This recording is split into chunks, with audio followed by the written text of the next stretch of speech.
Dando continuidade aos agonistas adrenérgicos, nós temos os agonistas de ação indireta.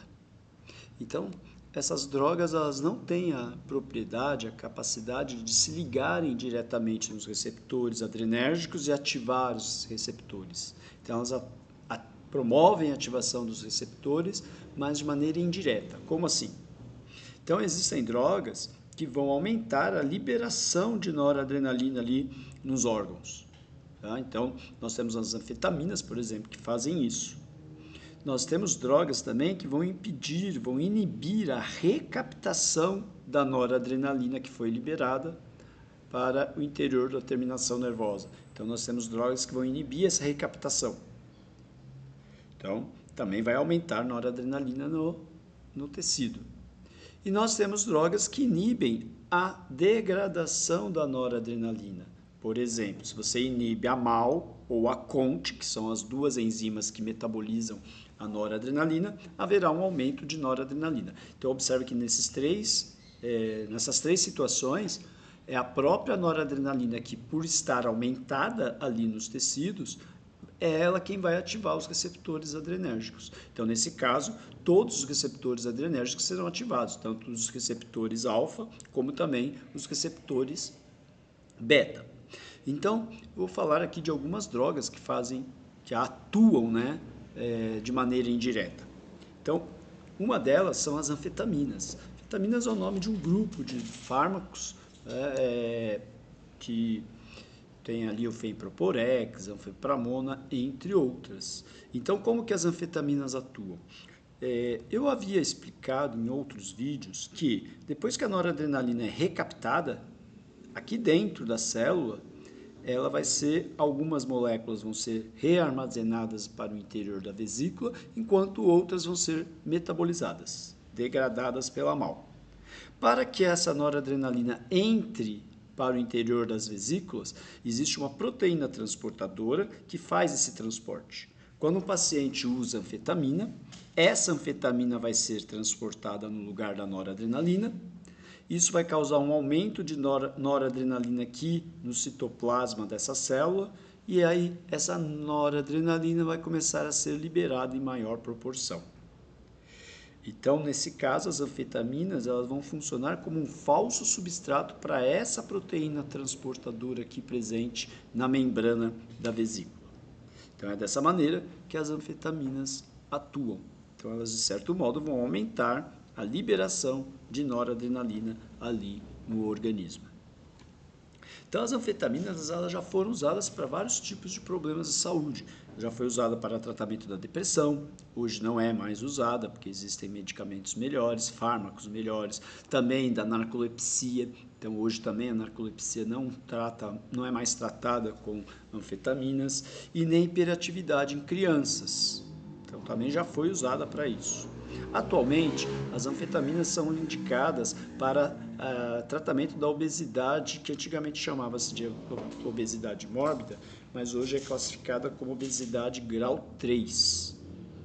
Então, como ela inibe o apetite, ela aumenta os níveis de serotonina no sistema nervoso central também, elas inibem o apetite.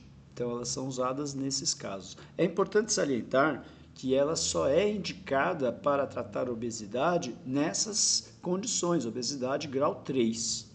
E mesmo assim, que já não respondem, não houve sucesso na perda de peso com outras formas de tratamento. E mesmo assim, ela vai ser usada por um período curto de tempo. Quais os efeitos colaterais mais importantes envolvendo o uso da anfetamina? Hipertensão arterial, porque ela vai aumentar a noradrenalina tanto no sistema nervoso central, como principalmente no sistema periférico. Todo o sistema simpático é como se você aumentasse a ação de todo o sistema simpático. Então vai haver um aumento da pressão arterial, pode haver insônia, inquietação, porque ela vai estimular o sistema nervoso central do indivíduo. Então o indivíduo pode ter dificuldade para dormir, vai apresentar taquicardia. Esse aumento da atividade no sistema nervoso central pode causar alucinações, manias, porque vai aumentar também dopamina no sistema nervoso central, não apenas noradrenalina. pode ainda causar constipação intestinal, dependência física e psicológica. Por esse motivo, anfetaminas elas são usadas de forma bastante criteriosa, porque tem todos esses problemas relacionados e essa dependência física e psicológica é bastante grave. Então, é uma droga, inclusive, comercializada, na embalagem vem lá tarja preta indicando que esse medicamento pode desenvolver dependência física e psicológica no paciente. Outra droga que atua ativando os receptores de maneira indireta, agonista de ação indireta, é a cocaína. Então, a cocaína, ela inibe a recaptação de serotonina, de noradrenalina, serotonina, adrenalina e noradrenalina, em todo o organismo e no sistema nervoso central. Então, a cocaína, ela inibe a recaptação de catecolaminas pelos neurônios. Como ela atravessa a barreira hematoencefálica, ela também vai causar aumento de dopamina, noradrenalina no cérebro.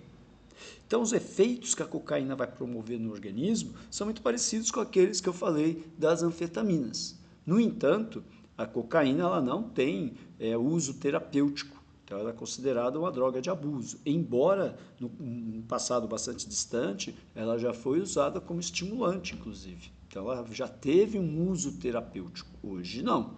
Hoje, ela é enquadrada como uma droga de abuso, que eu tratarei em um outro vídeo mais adiante, tá bom? Então, essas são as drogas. Aí tem mais uma substância aqui, ó, que é a tiramina, que embora ela não seja um fármaco, você não tem uma droga ilícita contendo tiramina, não. A tiramina é uma substância que está presente em alguns alimentos. Então, os alimentos que contêm tiramina, por exemplo, queijos maturados, vinho tinto, então, existe uma série de alimentos que contêm tiramina. Então, a tiramina, ela também aumenta a liberação, aumenta também os níveis de noradrenalina no organismo, inclusive a liberação mesmo, né, de noradrenalina no organismo. Isso também vai causar vários efeitos semelhantes às anfetaminas. Só que, de um modo geral, quando uma pessoa ingere alimentos contendo tiramina, não vai haver uma absorção significativa da tiramina que faça com que ela possa causar algum problema ao paciente. Por quê? Porque nas células intestinais existem a enzima MAO que degrada essa tiramina antes mesmo dela atingir a corrente sanguínea. Então, a quantidade de tiramina que vai ser absorvida ali, caso seja, não vai ser suficiente para causar algum problema de saúde no paciente. No entanto, quando um paciente está tomando um medicamento que inibe a enzima MAO, a monoaminoxidase, que é a responsável por essa metabolização da tiramina, caso ele esteja usando um desse medicamento, inibidores da MAO, que são fármacos usados principalmente para tratamento da depressão, Parkinson. Então, nós vamos falar desses inibidores da MAO em um outro vídeo. Quando o paciente está fazendo uso de inibidor da MAO, como essa enzima lá no intestino também vai ser inibida, essa tiramina passa a ser absorvida em concentrações suficientes para alterar algumas funções no organismo. Por exemplo, o indivíduo pode, inclusive, apresentar, né, uma hipertensão bastante severa quando se associa inibidores da MAO junto com alimentos que contenham tiramina. Então, quando se faz uso de inibidor da MAO, o indivíduo vai ter uma restrição alimentar de alimentos que contenham tiramina. Tá? Então, é uma droga que só tem importância farmacológica aí nesse aspecto, ok? E nós temos ainda os agonistas de ação mista. Então, nós temos como exemplo a efedrina e a pseudoefedrina, que, como vocês veem a estrutura química das duas, elas são isômeras, quimicamente falando, estruturalmente são a mesma substância. O que muda é a distribuição dos ligantes dos carbonos ali na estrutura.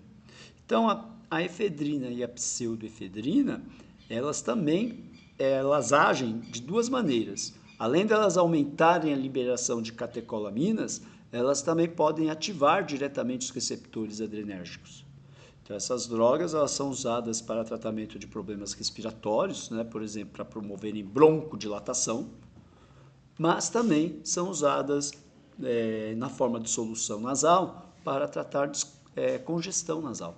Da mesma maneira que a oximetazolina, nafazolina age da mesma maneira nesse sentido. Então, elas promovem contração dos vasos sanguíneos ali das narinas, desobstruindo a passagem de ar. Também podem ser usadas no tratamento do choque e no caso de hipotensão arterial. Então, quando o paciente apresenta uma pressão muito baixa, que há necessidade de tratamento, essas drogas podem ser usadas para isso. Como essas drogas atravessam a barreira hematoencefálica, muitas das pessoas usam de forma abusiva, porque ela melhora, aumenta o estado de alerta, diminui a sensação de fadiga, de cansaço e inibe o sono. Inclusive, muitos atletas usam essas drogas de maneira ilícita para dar uma melhorada assim, na sua performance esportiva. Então, essa droga, caso seja pega no exame antidoping de um profissional, de um atleta profissional, ele vai ser punido. Então, esses são os agonistas que atuam no sistema simpático, agonistas adrenérgicos. Então, observem que muitos deles, além de atuar no sistema simpático, também atuam no sistema nervoso central, todos eles causando algum tipo de estímulo do sistema nervoso central e muitas vezes explorado por conta disso.